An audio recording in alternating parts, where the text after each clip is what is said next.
Seja bem-vindo a mais um Teólogos do Twitter, agora com a presença de um professor de grego do Novo Testamento, Guilherme Nunes. Diz aí, pessoal, vamos reagir aqui a algumas coisas aí que eu ainda não sei.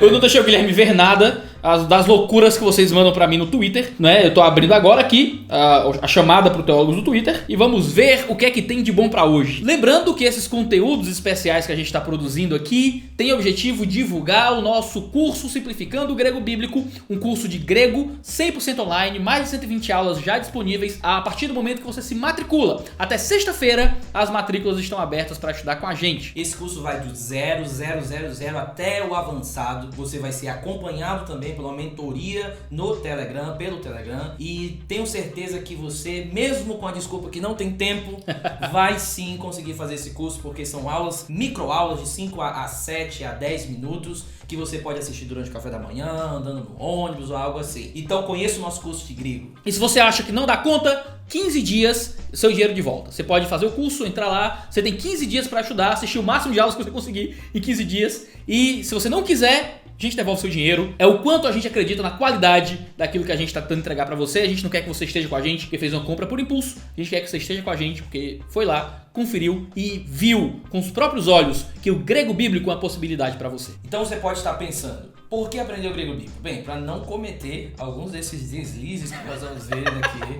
já que nós vamos reagir, na verdade eu nem sei, né?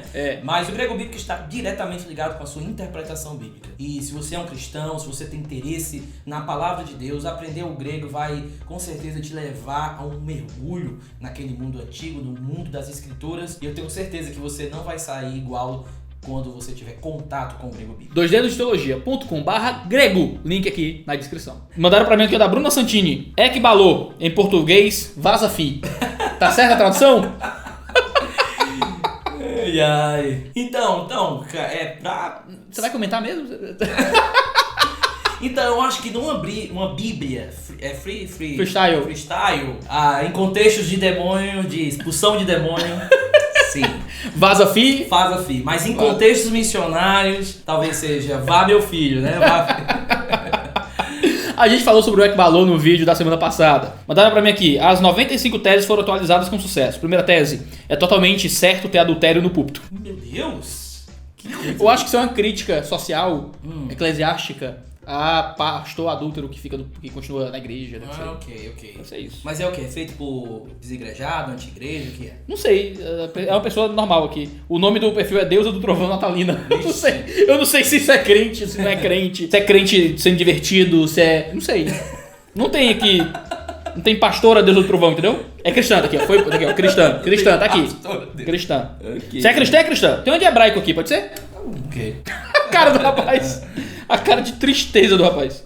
Que é um trecho do Spook House. A Bíblia do King James de 1610, em inglês. É um calhamaço desse tamanho. E lá tá escrito, foram os deuses que botaram o ser humano na terra. E a Bíblia que você compra no centro da cidade tá escrito, foi Deus que botou o ser humano na terra. A Bíblia de 1610. Quem é King James, cara? Desculpa, eu sou burro. Era um rei da época que, quando os povos imigrantes vão... Eu já vi, eu já sei como é que é. Ok. Cara, que loucura, hein? Eu já comentei sobre isso em vídeo, mas eu queria ouvir o bom professor falar. Então, quando a gente olha a palavra, ela pode estar no plural. Mas o que a gente tem que pensar é que existe no hebraico plural de majestade, e existem outras possibilidades que não é essa possibilidade aí. Por quê? Porque quando a gente está pensando em teologia, a gente tem que pensar em teologia como um todo da Bíblia. Nós temos que pensar como a Bíblia explica a Bíblia. E ao dizer isso, ao colocar textos assim, se ele estivesse referindo a Gênesis, é um equívoco do tamanho do mundo. Por quê? Porque, primeiro, falta o contexto de toda a Escritura. Segundo, falta a consideração linguística. E terceiro, quem fala isso, eu não conheço o rapaz, não quero julgar a índole dele. Rapaz, o cara é o maior, sei lá, vidente, exorcista. Alguma coisa assim, a gente que vê espírito, vai purificar a casa do povo. Então, não é uma área que eu nem não sabia. Tem 3 milhões de visualizações essa entrevista dele. Nossa, foi mal, cara, foi mal. Enfim, você pode ser um estudioso, você pode ser até um teólogo, mas não significa que essa possibilidade é a correta, tá bom? Eu diria para você considerar aspectos linguísticos do texto e considerar a escritura, a ideia de monoteísmo do cristianismo e todas essas coisas. Às vezes, quando a gente fala assim, a gente só quer causar. E o cristianismo não nasceu ontem. ele não ia errar por uma Bíblia de 1910. Entenda que o cristianismo tem 2000 anos. Sofreu mudanças, sofreu aquilo outro. Ok, mas existe uma linha na qual nós chamamos de ortodoxia que caminha nos principais pontos até hoje. Quem não quiser se colocar nessa linha, então se considere parte de outro movimento. Mas o movimento ortodoxo, ele tá vivo aí. Tem uma boa aqui de um reverendo que mandaram. Eu acho estranho as pessoas questionarem se o batismo salva. Na Bíblia, este é o propósito do batismo, não tem outro. Nossa. A ideia é que o batismo salva, ponto, é o que tá dizendo aqui. E aí, Guilherme, batismo salva? Não. O que foi isso? Que som foi esse que saiu da sua boca? Eu ia falar aqui, mas... O que foi isso, Guilherme? Não entendi. Olha, eu já vi, claro, tem pessoas colocando essa ideia de que o batismo salva, mas quando lá em 1 de Pedro fala sobre o batismo salvar, ali o texto, ele tem uma partículazinha, rudotos, que a ideia não é tanto o batismo, mas o significado do batismo. É o batismo enquanto acompanhado de uma confissão de arrependimento. Então, o batismo ele salva à medida em que ele é uma confissão, ou ele representa uma confissão de arrependimento dos pecados, não o símbolo somente em si. Quando Pedro fala de batismo, que do lavar purificador do batismo, ele então diz não da água externa, certo? Mas daquilo que é aplicado internamente a partir do batismo. Então, achar que o batismo salva é não entender que os próprios autores faziam essa concessão. Sim, eles usavam linguagem que às vezes poderia dar a entender que o batismo é o instrumento salvador, mas eles próprios dizem não a água, não o lavar externo, mas aquilo que acontece internamente, né, que está atrelado ao batismo, que é o arrependimento e a fé. Pedro não diz se batizem, ele diz se arrependam, se batizem, para serem salvos. Porque o batismo não salva. O que salvava era essa tríade tão comum em Atos: arrependimento, fé, batismo. Perfeito, perfeito. E o batismo, sim, era importante na igreja primitiva. Nós temos muitos escritores que falam isso. E eu acho importante a gente colocar isso, porque às vezes as pessoas pensam que a gente tira da nossa cabeça essas coisas, né? Tá inventando. Às vezes eu vejo alguns comentários, assim, eu ouso olhar alguns comentários, aí tem assim: esse menino nasceu ontem, mas a gente tá pensando aqui nos ombros de outras pessoas, tá? Então, por exemplo, se você pegar comentários de 1 de Pedro, você vai encontrar isso que a gente está acabando de falar. E o batismo, ele é algo considerado, Larry Hurtado tem artigos sobre isso, um fator muito importante dentro da história da igreja primitiva, como algo público mesmo. Sim. Como uma representação pública, externa daquilo que acontecia no coração. Então nós não podemos rebaixar o batismo, mas também nós não podemos colocar ele numa categoria que ele não está. Nós precisamos resguardar isso, ele como um símbolo de algo interno, de uma disposição interna no coração. Tem outra mesma pessoa aqui, ó. O batismo, aí caps lock, com certeza não é uma confissão pública de fé, nem nada parecido. Ninguém jamais aprendeu isso da Bíblia. De novo? Você tá drogado? O que foi isso, cara? O que tu tomou? O que tem nessa uva? Eu acho que... Então, cara, enquanto o batismo, ele não necessariamente... A gente precisa definir o que ele quer dizer como público, o que seria público, se é muita gente, se é... né? Eu acho que a ideia é assim, o que é o batismo? O batismo é uma declaração pública de fé, você se batiza para poder dizer publicamente, declarar publicamente sua fé em Cristo Jesus. Ele tá dizendo que não é nada parecido com isso, e aí explica direito o outro comentário dele, né? De que o batismo serve para salvar. O batismo não é uma confissão pública de fé, o batismo é o instrumento de salvação. Basicamente é isso que esses dois tweets juntos aqui dão a entender. Bem, Paulo fala em Romanos que se você confessar com a sua boca que Jesus é o Senhor, você será salvo. Dentro dessa declaração não existe batismo ali somado. Então, Paulo ele usa uma declaração que Jesus Cristo é o Senhor como fator decisivo. Isso já nos faz olhar para o batismo de uma forma mais apropriada, como realmente algum símbolo, alguma espécie de representação daquilo que ele representa, e não ele como um meio em si de salvação. Tá certo? Eu não sei de que tradição ele é, talvez de uma tradição mais anglicanista, alguma coisa assim. Porém, o batismo ele pode ser colocado dentro de uma categoria sim. Agora, pública para quem? Isso parecia dentro da igreja primitiva algo mais para como uma espécie de iniciação ao corpo, a um público de que há aquela declaração de que você faz parte daquele corpo. Então, isso não é algo de agora só. Isso é algo que nós olhamos e aprendemos com os documentos da igreja e aprendemos de implicação do batismo, tá certo? Mandaram aqui do nosso amigo Vitor Fontana. Ixi, não, aí é autoridade. Autoridade, discordar do Vitor é pecado. Eu não. Mas vamos ver aqui. Senhores, parem de decorar versículos. Não existem capítulos e versículos no texto. Eles só foram colocados lá para te ajudar a achar as coisas. Não decore o versículo, entenda a passagem. Ó, Esse cara é demais, cara. É, muito bom. Vamos lá, vamos tentar entender aqui, porque parece que deu uma polêmica louca no Instagram isso aqui. No Twitter, pô, ficou, sei lá. Cara. Vamos fazer a exegese aqui do Sim. do Fontana. Ele tá falando de decorar versículo. O que parece é que ele não tá falando do versículo ou a passagem, o texto, mas da referência, né? Ele tá falando de capítulos e versículos que não existem. E sim, não existem, né? Capítulos e versículos foram adicionados posteriormente. Você pega o manuscrito grego e você não tem nenhuma numeração lá. É, isso, exatamente. E foram colocados lá para nos ajudar a achar as coisas. Então ele tá falando realmente não do texto do versículo, ele tá falando da numeração. Mateus 4,18, 3,16, esse número. Ele tá dizendo parem de decorar esses números do versículo, não decore o versículo, entenda a passagem. Então a ideia é, perca menos tempo tentando descobrir qual é o número, né, o local onde está aquele texto, se preocupe mais em entender, né, aquilo que o texto diz. Por mim, acho que é uma mensagem. Sim.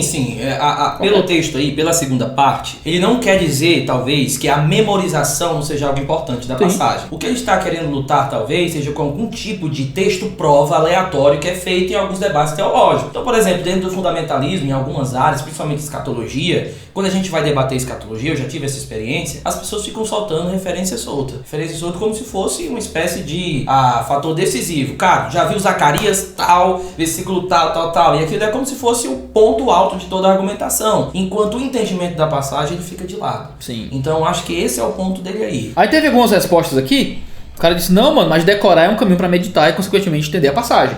Né? Então ele disse, não, bro, não é. Atrapalha. As pessoas são ensinadas a decorar arbitrariamente versículos espalhados pelo texto. Então, aqui ele já está estendendo para outra coisa que não estava necessariamente no texto original dele. A ideia é de decorar versículos soltos. Né? As pessoas são ensinadas a decorar de forma arbitrária versículos que são espalhados aqui e acolá. E que esse processo atrapalha no entendimento da passagem, porque 90% dos problemas de interpretação que chegam até mim vem dessa prática, da prática de ficar decorando versículos isolados. Então, eu não acho que seja duas coisas excludentes. Eu não acho que memorização necessariamente exclui você ter a compreensão da passagem. Agora, uma coisa que ele está colocando aí muito importante é isso, que a memorização daquela passagem, ela deve ser uma memorização feita em meditação e na compreensão de todo o seu contexto. Então, na medida em que eu estou tentando colocar a passagem no meu coração, repeti-la, estar ali pensando sobre aquilo, naturalmente eu vou compreendê-la, naturalmente eu vou decorá-la. Mas eu acho que uma das críticas pode ser, pelo menos eu estou tentando olhar da maneira mais positiva possível a declaração dele, é que o ato de decorar em si, ele pode ser prejudicial no entendimento.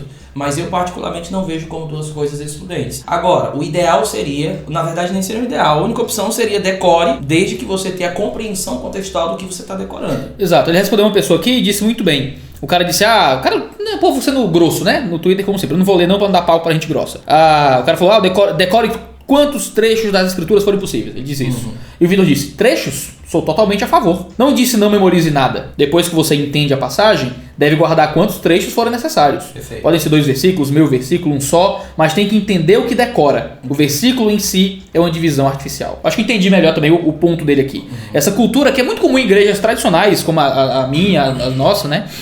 De simplesmente decorar o maior número de passagens que puder, versículos versículos que existem dentro de contextos que a gente nem sabe quais são, não é? E que muitas vezes esse processo de decorar tem sua utilidade, pode ser útil, talvez na adolescência, no começo da vida também, quando fala sobre memorizar o máximo de passagens para poder tal. O problema é o que isso pode gerar quando essa decoreba toda vem sem o contexto do versículo que está sendo decorado e sem o processo de entendimento do que está sendo decorado. Isso. Virou uma decoreba vazia, como se o número 412 desse o direito de aquele 412 sozinho ser memorizado e repetido a miúde, sem entender o 11 e o 13, por exemplo. E existe um outro fator interessante nisso aí que o Vitor falou, que é o seguinte, a divisão de versículo é artificial, e isso deve nos levar a considerar que o entendimento da frase pode estar contido em mais do que um versículo. Então, por exemplo, é como se muitas vezes a gente decorasse o versículo como se ele nos dissesse todo o sentido da passagem. Exato. Ou todo o sentido daquele trecho. E às vezes um trecho que está na intenção do autor, ele não está contido no versículo, porque aquilo é algo artificial. Então, se a gente pegar, por exemplo, as orações de Paulo no início das cartas, a gente vai perceber que se a gente pegar um versículo ali está cortando o pensamento do autor.